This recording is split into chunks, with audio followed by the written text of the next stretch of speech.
Assalamualaikum warahmatullahi wabarakatuh. Balik lagi. Nggak balik lagi. Udah lama ya nggak bikin video. Karena memang hari-hari sekarang ini masih sibuk ngurusin kandang klosos. Jadi project yang di sini ayam kampung sama entok rambutnya jadi ya sebisanya aja lah pas libur. Nah, cuma kali ini yang kita bahas ini masih tentang ayam kampung ya. Cuma kali ini saya mau ngasih tahu update yang baru itu. Nah, ini nih yang ini nih. Ya, ini yang hitam ini. Tangan juga habis ngasih makan, masih kotor gini. Ini 1 2 tuh yang total 3, jadi 1 2 3 4 5 6 yang putih. Nah, ini yang biasanya yang teman-teman cari sebagai bahanan untuk silangan gitu, ayam pedaging yang memang warnanya hitam. Kaki hitam. Ya, ini lagi nyamar lah. Ini sebenarnya ayam broiler. Murni, ini strainnya murni. Belum disilang-silang sama ayam kampung manapun, cuma memang posturnya agak kecil karena diadaptasikan supaya makannya ini kayak sama kayak ayam kampung biasa gitu. Jadi nggak dimanja kayak ayam broiler yang di kandang pemeliharaan intensif. Nah, itu kan harus dikasih pur, harus segalanya lah, manja banget. Nah, tapi kalau yang di sini tuh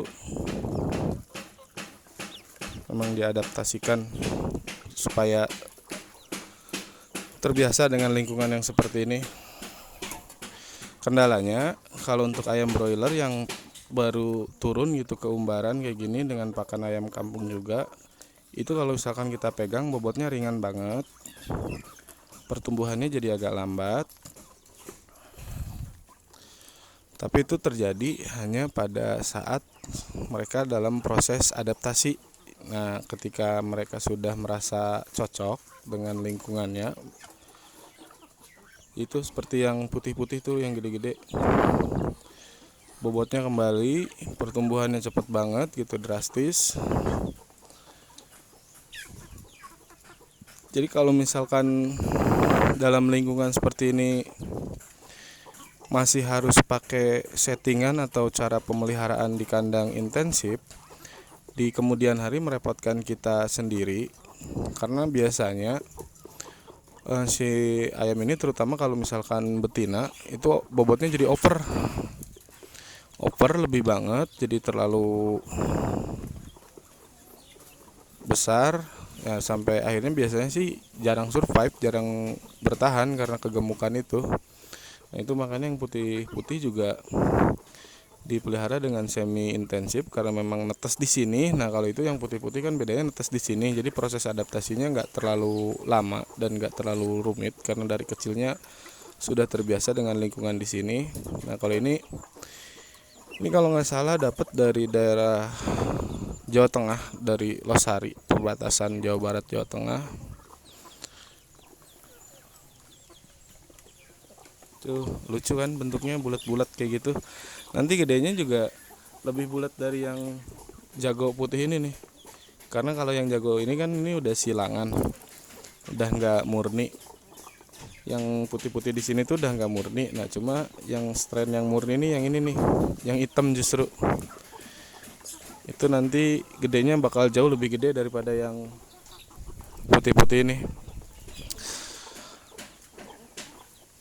Sampai dengan sekarang masalah efektivitas atau pertumbuhan daging atau berapa pakan yang dibutuhkan untuk menghasilkan berapa kilo daging itu ya FCR-nya lah, itu belum dihitung. Cuma sampai sekarang kenapa ini terus dijalankan? Nah, itu kita cari postur kan, lebarnya dapat, tingginya juga bagus. Dari segi karakteristiknya juga ayamnya ya gesit lah kayak ayam kampung biasa.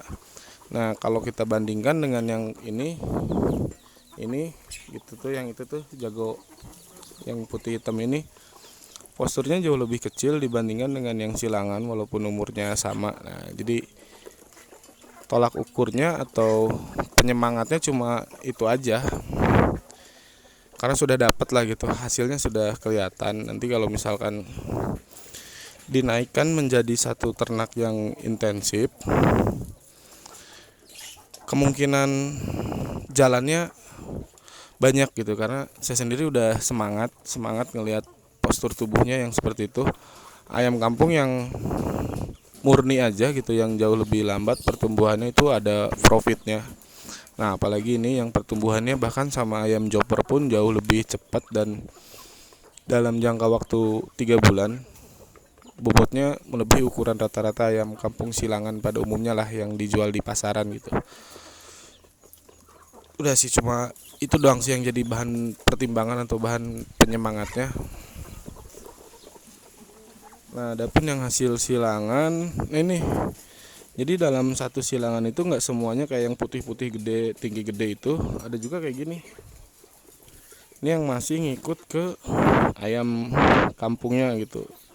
Ya ini juga sih nggak kampung-kampung banget sih. Ini kan silangan antara ayam pelung dengan ayam kampung tadinya gitu, induk awalnya. Ini ada tiga hasil ketika kita menyilangkan ayam broiler dengan ayam kampung. Satu yang memang mirip broiler banget, kedua yang percampuran, nah yang ketiga yang ke ayam kampungnya. Selalu bakal seperti itu selama kita nggak jadikan dulu. Ini harusnya langkah berikutnya adalah yang hasil silangan ini itu diseleksi. Jadi kalau kita milihnya ke yang ini gitu, ini kan percampuran antara broiler dengan kampung tapi dengan postur yang gede. Nah, yang ini nih yang bahan-bahan yang harus dimurnikan gitu. Makanya saya nambah lagi calon-calon si broilernya gitu yang beda darah. Karena kalau kita kurang, nanti naik ke proses pemurniannya kan nggak bagus kalau hanya dari indukan yang itu aja. Jadi kita harus prepare lagi, siapin lagi indukan dari keturunan yang berbeda, yang jauh silsilahnya, supaya nanti kita bisa bikin F4-nya jadi strain yang bener-bener ketika diternak cuma keluar model kayak gini doang gitu. Nah, itu kalau sudah ke tahap itu baru kita nggak bakal jadi 3 hasil kayak tadi, tetap yang kayak dia doang tuh, kayak yang jago yang tinggi gede ini. Ya, itu tujuannya kenapa sih yang murni-murni ini dihadirkan tapi dengan yang warna hitam. Karena kalau putih semua juga nggak seru ya, masa putih semua gitu, nanti kayak ternak ayam broiler juga lama-lama.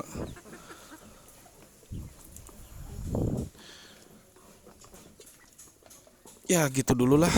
Dan sementara juga ini lagi acak-acakan banget, lagi ngerehab kandangnya. Jadi ini rencana buat di sini buat kandang indukan. Nanti udah mulai dipilah-pilah, mulai dirapihkan itu untuk tujuan pemurnian,